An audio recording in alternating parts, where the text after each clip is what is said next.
Sous la conduite de l'Esprit Saint, prenons le temps de savourer la lecture du dialogue rapporté par Jean dans le chapitre 6, 30-35. Le dialogue de Jésus avec les foules invite à un cheminement vers la foi.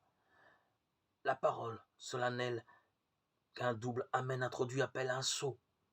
Il convient de passer de la recherche d'une nourriture qui se perd à celle qui demeure pour la vie éternelle. Jean 6, 26.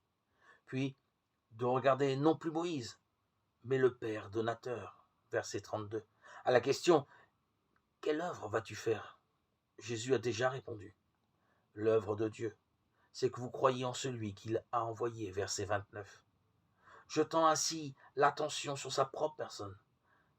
Les Juifs ont bien compris que la manne symbolisait la parole. L'homme ne vit pas seulement de pain, mais de tout ce qui vient de la bouche du Seigneur. Deutéronome 8, 3. Mais pour eux, tout est accompli avec la loi donnée au Père. Or, voilà que Jésus parle d'un don actuel du Père, un don qu'il fait à vous, à moi. Il ne s'agit pas d'abord de penser aux œuvres plurielles que prescrit la loi, mais à l'œuvre de Dieu.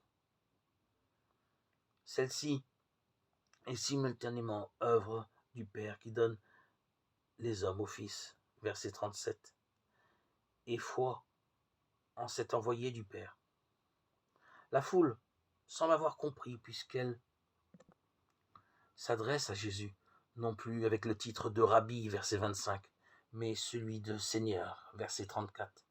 L'attention a glissé d'un don, la nourriture, vers celui qui donne tout entier don dans sa personne.